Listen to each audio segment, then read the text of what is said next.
Good afternoon, everyone. Welcome to today's IxDF Kerala meetup sponsored by Experion Technology. So let's be quite honest today. We have all seen those flashy social media screens, right? Demos of AI spitting out this entire app layouts in seconds. But anyone who actually designs for a living knows that those screens rarely survive real user testing. The real conversation right now isn't about letting an algorithm do our jobs for us. It's about how we actually see these tools to cut through the tedious, repetitive work so we can just spend more time solving real human problems. That brings us to today's topic, AI augmented UX design. Design smarter with AI.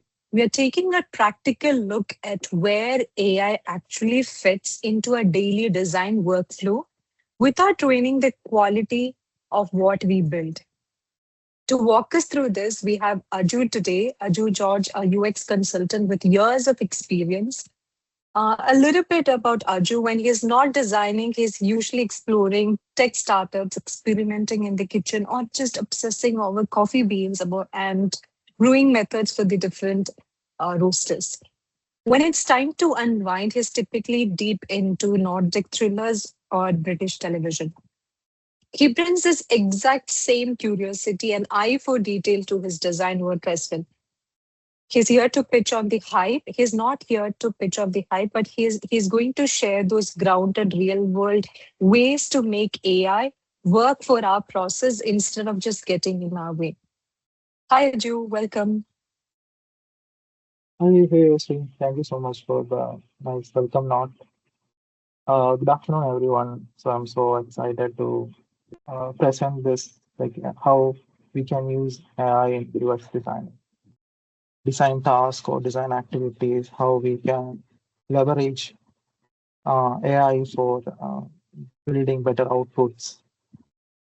So I'm taking you through a small workflow, which will help you to define from like ideation to prompting to research to how to building a design, then building a workable prototype which you can test it with the end consumers or with your stakeholders to explaining how the design is going to work on it.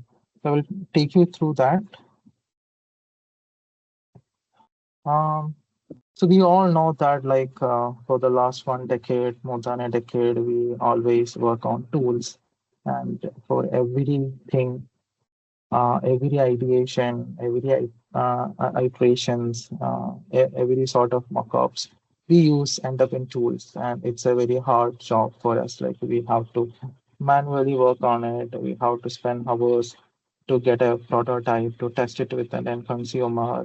So we know the pain. Now, with the help of AI, uh, so for testing like an users or with testing with the stakeholders or developers buy-in, we used to do prototyping as I mentioned.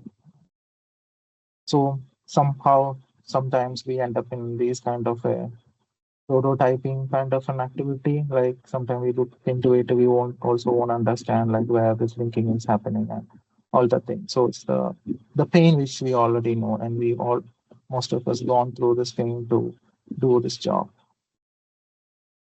So with the help of AI, now we are living in a world where anybody can imagine and anybody can build things through their imagination. So a non-designer can build things, a non-developer can build things.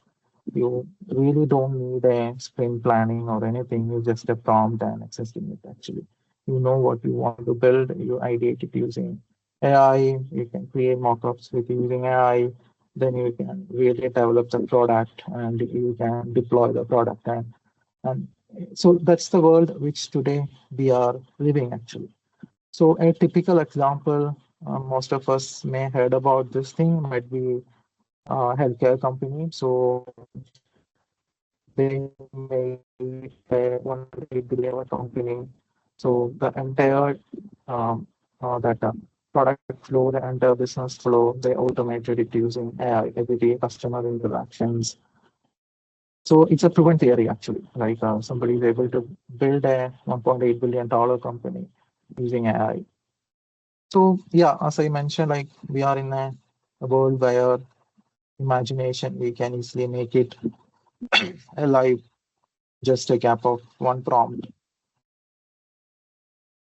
So when we all thought about like AI into design, we first, especially I first thought about like, okay, there is a tool, you just import the design systems. So it will sync all your components, all your color variables, layout tokens, everything. Then you can just prompt in that one. So it started creating all the high fidelity designs in the canvas. Then we have the flexibility to edit within the tool, and we can generate all the hand of documents like the spec, the flows, the US copies, everything from that.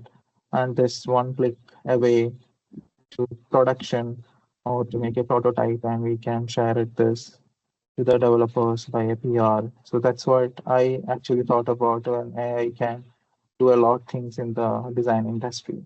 But the reality is not like that actually. It's just a dream. As of now, we are not reaching that level like any of the AI tool can provide like that. Yeah, somewhere we reached somewhere near to it, but it's not very 100% we can deliver a highly production level design. So where we started actually like using AI into design, we started individually prompting and we started getting a lot of informations, a lot of designs, a lot of ideation, a lot of variables, a lot of iterations. We started using prompting actually. The problem now we know that it's not just a magic actually. It's like we are trying to negotiating with these tools. One is like the token. One of the biggest problem we are started facing is the token burning actually. So so just a typical example, like I just went and prompt into cloud design just by asking creating a dashboard for preventive healthcare, no context, nothing. So it's given me a design, but the design is not the desired design. Sometimes we are getting, so every prompt you will get a result, but we exactly don't know whether that result is the right design or solution for the problem which we are trying to solve. Sometimes it gives a wrong solution for a problem. So this is one typical example which I got it from Cloud Design. Then I just tried it in Google Stitch. It given me a different way, the same prompt, no context, nothing. So here the problem is the output, like the output is not what we expected. And the problem to make that output to a desired one which we want to make, so we have to reprompt it a lot of time. So we all know that if you try to reprompt it again, then what will happen? The token will get burned out. So we may not have the enough token to run on it. So then to solve this, we started thinking about the prompt engineering. Like the problem is not the tool, the AI tool or the prompt. The way which we give the prompt is the biggest problem. Like that's why we are ending up in wrong solutions. So we started doing prompt engineering. How like we started thinking about how to do a best prompt. So one of the way which we can prompt the AI, which like giving a context. Okay, it's like give more information about the task which we ask the AI to do, like the target audience, the user needs, then the user flow, how does the user flow from uh, like from the end to exit, what are the different exit point, entry point towards there. Is there any technical constraints we have it building this thing? Second, like the design system constraints, like what is our design system? What are the components? What are the non-components? And the format, which format we want the design. So once along with that, we got a lot of other things like the skills, the markdowns, which using skill, you can create the output much better. and we have memory, context in load especially. So it started storing about the project, like what's the project. You can give all the project related documents, all the personas into the context, and you can create an instruction in the cloud to say how to start designing. When you give some prompt, how to take up that prompt, where to check the prompt. And the memory is basically it know what you have done in the past couple of times. Like it started learning about you, how you prompting it, what you are asking. It started storing and it had a context. So with that help of, so I given a little more context to the prompt. Like I said, okay, create a dashboard containing a section which called daily plant trend biomarker. The output got changed actually in the cloud design, and I will just show you how it got changed into the stitch. So there is a difference. So what we ask simply, and when we start giving a context to the prompt, so the output started changing it. So will it be enough for us? Not that enough actually. The output got improved, but still the effort which we have to put to make it much more better is it's not disappeared actually. We have to still work on it. So if you look at the two way the prompt I have done, one is quite faster, like I got it better than the previous one, and it's cheaper. Like I don't need to prompt it again to get it that level, so the tokens are not burned that much. But it's not fully over there actually. It's not what I'm actually looking for design.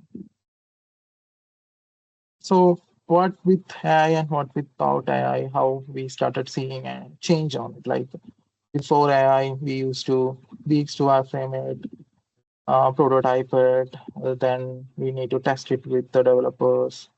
We have to do, if you have a lot of research data, we have to synthesize ourselves. And it's very difficult to hand off with the developers. A lot of things miss there and here. Then at the time of basically the production testing, then testers will tell you, okay, this is not like that. The design, the development, a lot of bugs happen. Now we got a better way to do that actually. Like in a minute, you can do prototype. You can prompt to a working design, like yeah, like you prompt it, you get a. I will show you like how it works. So you prompt it, you will get not a static kind of a design. You are getting something like an HTML level kind of thing. So AI is not kind of an assistant actually. It's a kind of a process. So the whole design industry is quite changing actually. Like we started using with AI, but now we all started seeing a proven theory, like it is part of the process. So what can, like this is one of the way which I treated it, like how we can use AI into the design. So we have to start train the AI with your design system. It's not like that simply take your Figma design file and send it to a design tool so that it will start working over there. It's not like that. You have to spend a quite time to train that design system. You have to prompt it, you have to see the output, you have to modify the output. Sometime you have to completely rework the structure of the design system, semantic context we have to give it so that the AI will understand like how your design system is working. And it's not like that, like in a single prompt, you will get an output. So you have to do multiple iterations across different tools. Sometimes some tool give you a better output in certain way. In some tools, you will get a for a certain platform, certain outputs are good. So you have to figure it out. Like if you are working on a mobile app, if you're working on a desktop app, so a web app. So you have to figure out like which tools is best for that. Then you have to build sometime uh, without the help of AI. Like you have to own certain things by your own. Like you can't send it completely to the AI to do that. Then you have to push this output to the Figma, and you have to do certain modifications in the Figma, then send it back to the AI to make it kind of a developed version actually. So it's like a to and fro format.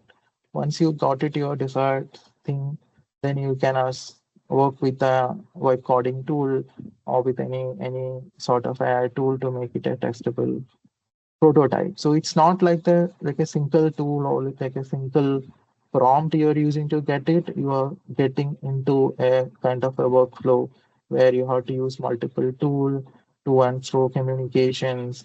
Sometimes we have to work directly with the development team to understand certain things or fixing certain things so that you can make somewhere up to a 70-80 percentage like a production level design outputs. So I will take you through like with certain tools how I used to make some outputs. So I use the tools like the Mobian, Cloud Design, Cloud Stitch, then Cloud Code and Vercel. So I will take you through that. So if you look at the output like which I used with that tools, so I got a different altogether an output actually. So when I run that new way of using the AI into our work. So if you compare it, this the first two designs I made it out of Claude. The third one I made it out of with the three tools to make that output. So I do one thing. I will just give you a small. I will demonstrate a small example. So let's go on.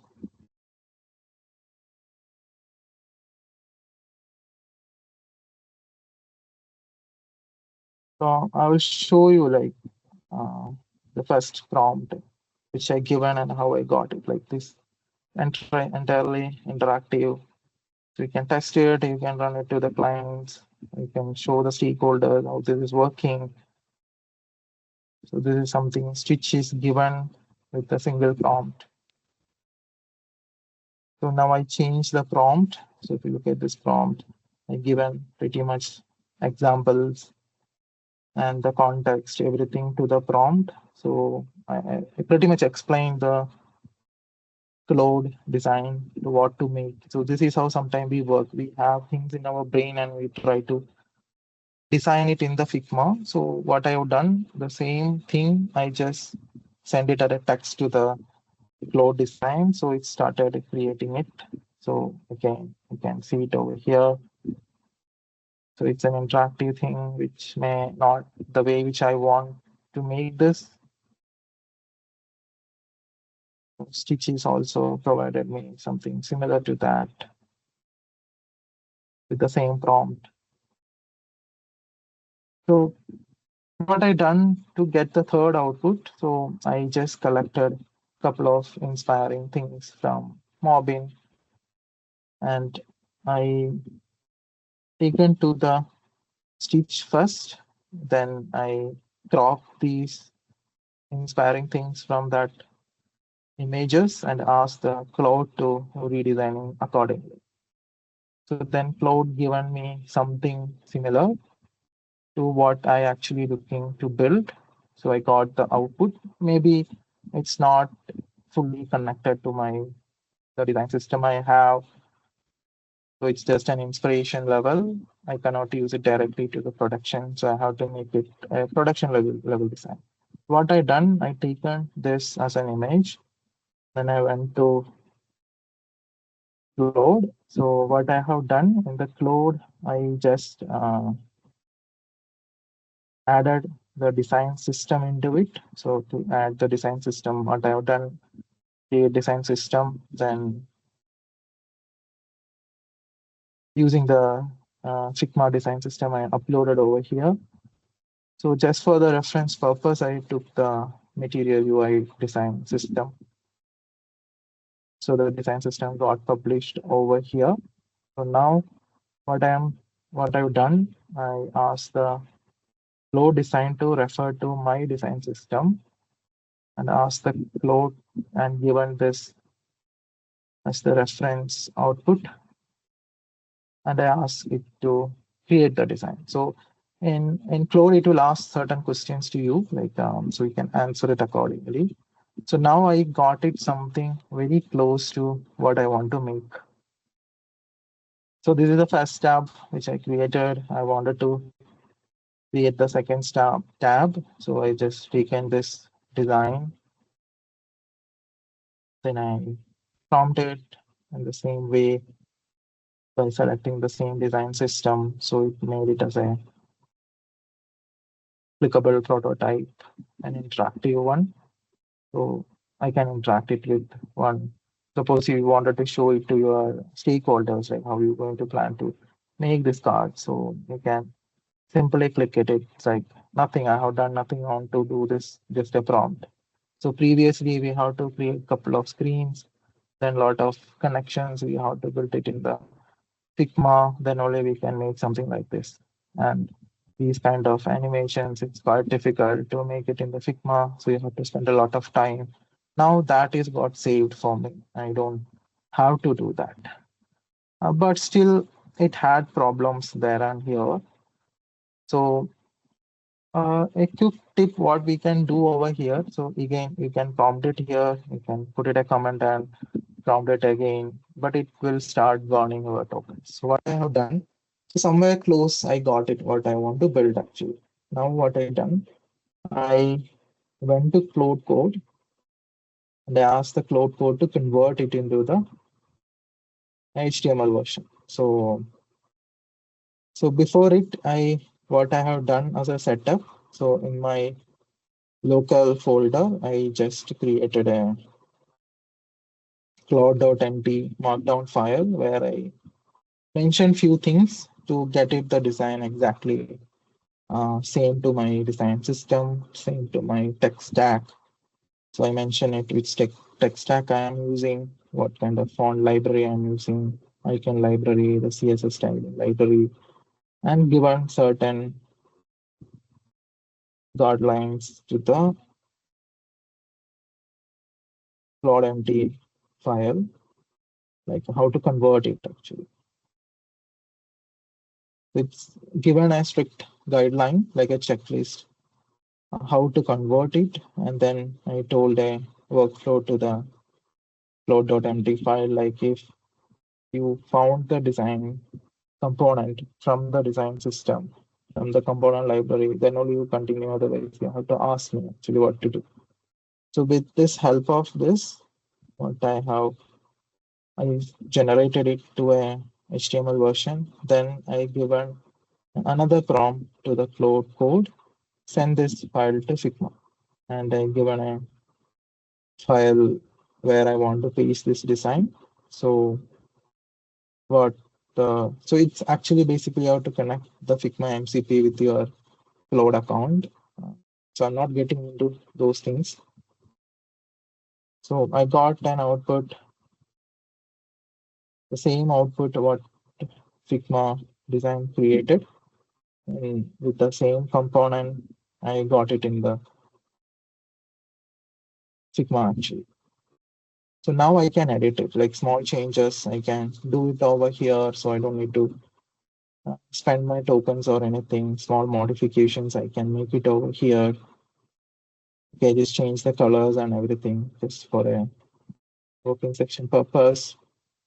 Now then I can go back and tell the cloud to refer this design and convert it back again. So I converted it back. Then what I have done. So yeah, there are multiple way. Now you wanted to test it like with your end users, or you wanted to do a usability testing top of it. So multiple way you can do it. So I took a way to do that. I just first synced this code into my GitHub. So you for that also you just need to connect your Cloud Code with the Git MCP. Uh, so the changes I asked the Cloud to convert it again by giving this prompt, like update the code to match with this Figma file. So it made the changes which done it in the Figma file. So after that, I just created a PR. So it we have to mention to which branch everything. So I got it the entire updated thing over in my Git in this particular project. So there are multiple way you can host it, like the GitHub itself will give you a hosting space, lot way. So suppose you are just wanted to show it to your stakeholders how it working, you don't need to go to any of these things because in the cloud code with the local host it will run, or you can just download an HTML package and you can share it to anyone to run it in their machines anywhere. So I thought to take it through this flow, like I wanted to share it with someone to test it, maybe in remotely. So So a lot of platforms there to support in this way. I just took the Vercel as one of the example to do that. So I connected this Vercel with my GitHub, and with the help of GitHub desktop, I pushed the code to Vercel. So now my Git everything is got connected here. So whatever changes I'm doing in the Git, automatically it will come over here. Then Vercel itself will give you a subdomain to publicly access it. So I got it in a simple shareable link. So I can send it to a user to use it. I can share it with anyone remotely. I can use this for testing with end users.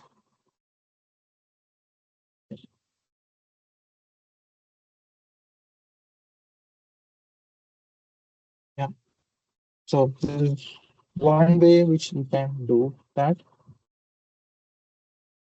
Yeah. So I'll show you a few more things which I usually use to use AI to in my design activities. So I just wanted to create the settings and the profile page for this thing. So instead of I go and spend a lot of hours in the open internet to figure out what can be the best practice to keep a profile settings page for a healthcare app, what I have done, I connected my Mobile to my cloud and I asked Mobile to, sorry, to my cloud to uh, coming up with ideas of how to set up a profile and a settings page. So it went and checked 18 apps in the mobbing. Humanly, it will take some time to figure out where these pages and this much 18 sample apps to looking at. It's a painful job. So it went through and given me a report. So like a simple example, like, okay, the profile page need to split into two layers. One is like your clinical layer data where it sits, and your account layer data sits. It makes sense actually. Such a way it given me a couple of 7 points how to design it actually, and a certain design checklist it provided to me, and these are the apps it went and figure it out because these are the people who sometimes make the benchmark in that industry. Apple Health or Google Health and all these guides actually. So this is it's quite like faster, and it's like I don't spend too much time. I got a fair idea like what to do or what all things is required. Now maybe I don't need to blindly go with this and implement it. Maybe I can spend a little more time to maybe to elaborate it or to getting into a conclusion like what supposed to I have to build over there. So yeah, so this is the power actually which we get from the AI. Now I just show you few of the prompting mechanism which I daily using it. So you got a problem to work on it. So how will you make sure the right problem is stated actually? So I just created a prompt. So we give it everything in the row, like all the inputs we have. Then we ask the LLM or the tool to give me this way the output actually. and okay, about these things from that output. So this might be a quick start for me, like to talk with the product or talk with stakeholders. Okay, this is what are we planning to do with this, or this is what this our understanding is right or wrong with everything. So it's maybe a starting point for us actually. Another prompt maybe like finding the edge cases. So like describe the feature, flow, the user type, then has to return me these things. So what happens sometimes like we may sometimes miss it actually, like to whether some of these edge cases we considered or not. A lot of times it happened to me actually, like um, it's not like we done it very purposefully. Sometimes with the hurry with the way which we work, sometimes we totally forgot to check all these things manually. So maybe like with this prompt, I might get something a triggering point by seeing these edge points and all that things. So what I'm saying, like, yeah, so instead of completely go and blindly doing from a prompt to a design, go through different level actually into it so that you get something better and you can save a lot of time over there.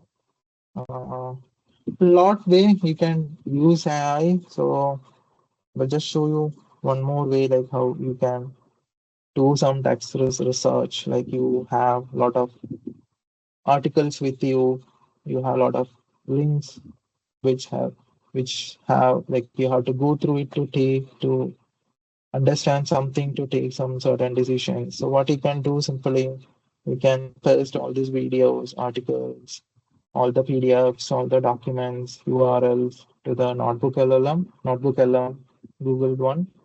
Then it acts as a repository and it will learn from all these things and you can start prompting towards that. So it try to answer from that documents only, not from the internet completely. It will go through it and it will give you the answers. The other way I used to explore for designing AI, like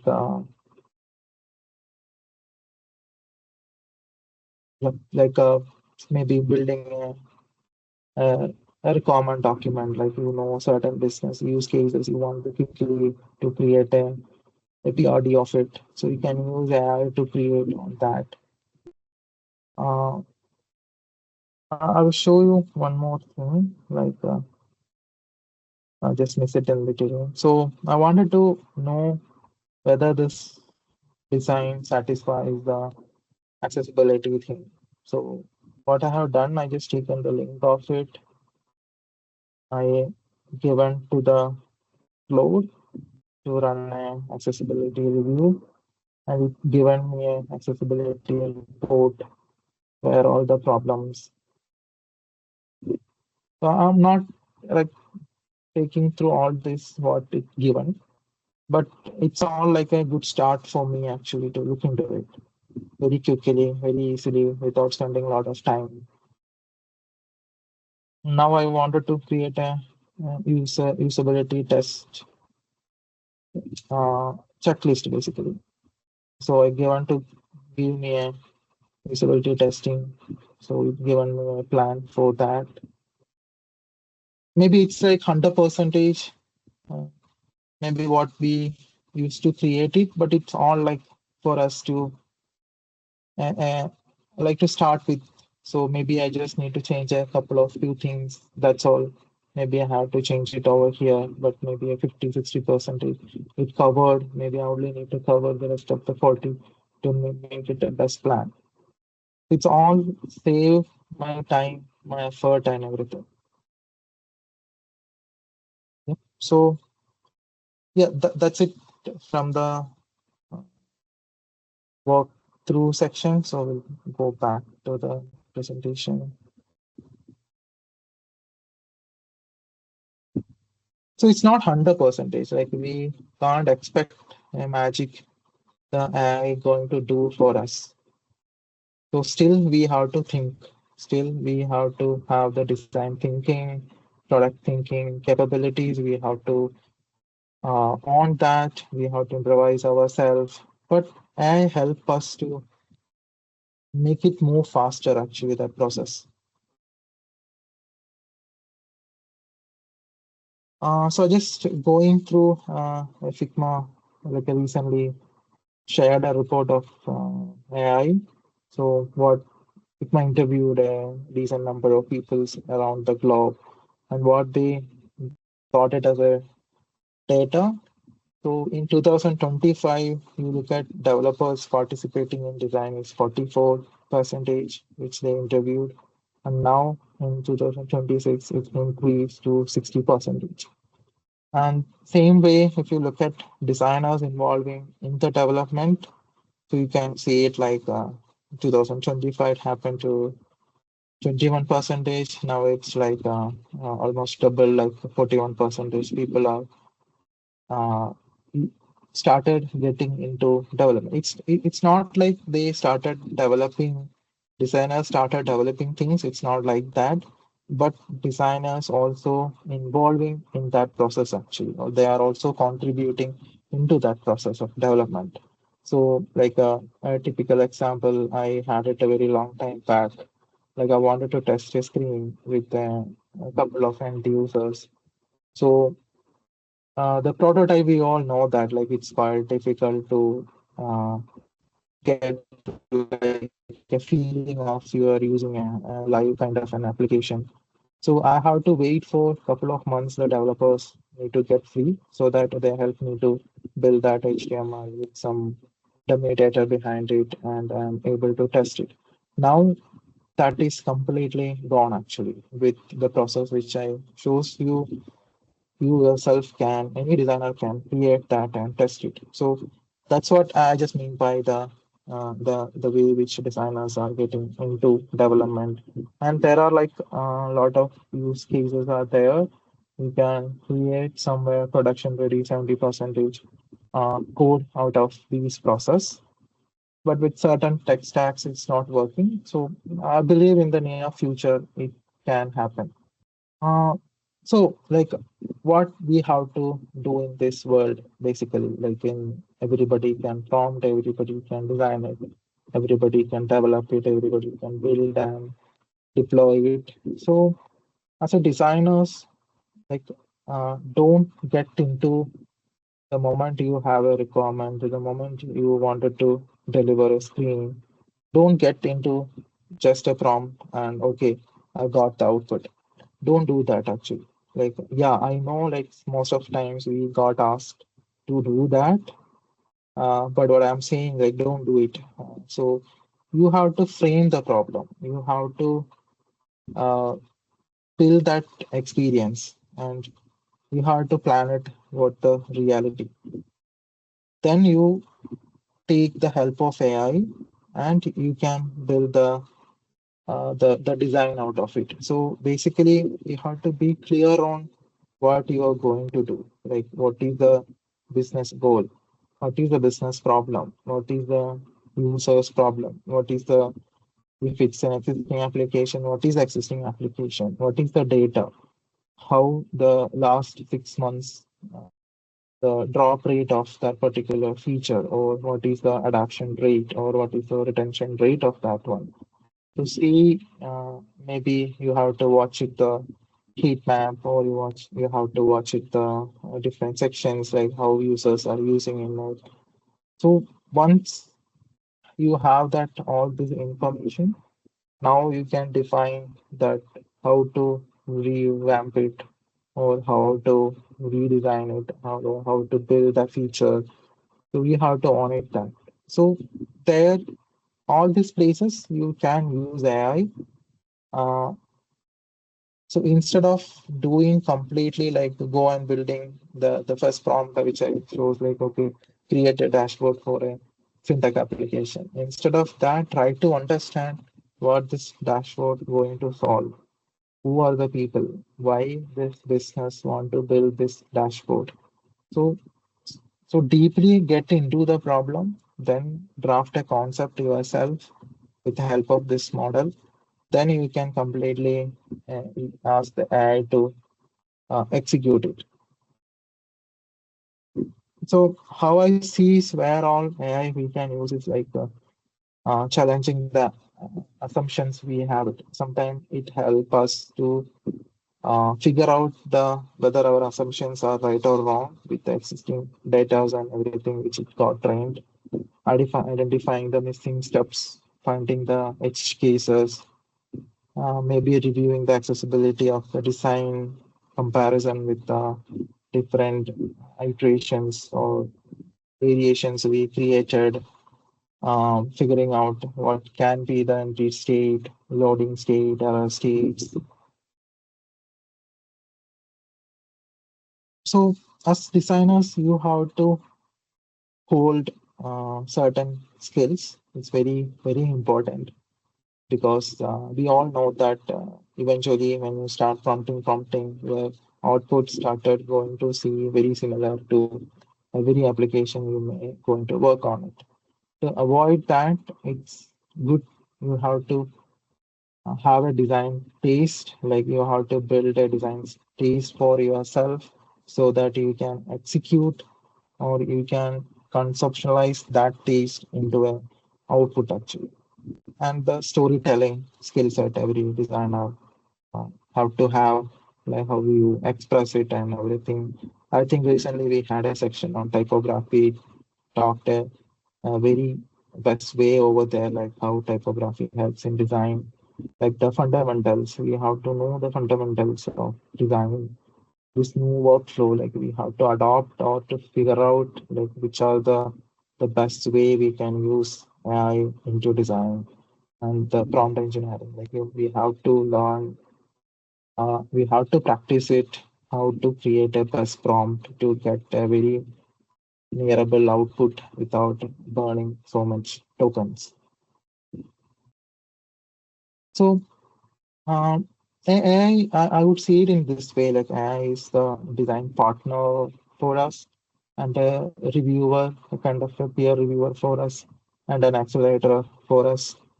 Like I can use work along with the AI and I can ask the AI to, okay, go and check, did this have an accessibility issue or not? Or I can ask, okay, go and figure out or give me a report on settings page, how to create it in a fintech or in a healthcare or in some other industry. What are the best practices we have to keep it? Yep. So learn to work with AI. It's like we can't go away from that, or we can't say that, okay, as designers, we won't going to use AI. We have to use it AI because it's one of the biggest accelerators for us. And it's not replacing your thinking skill or anything. It's basically going to be your partner with that. Yep. Thank you so much for your time.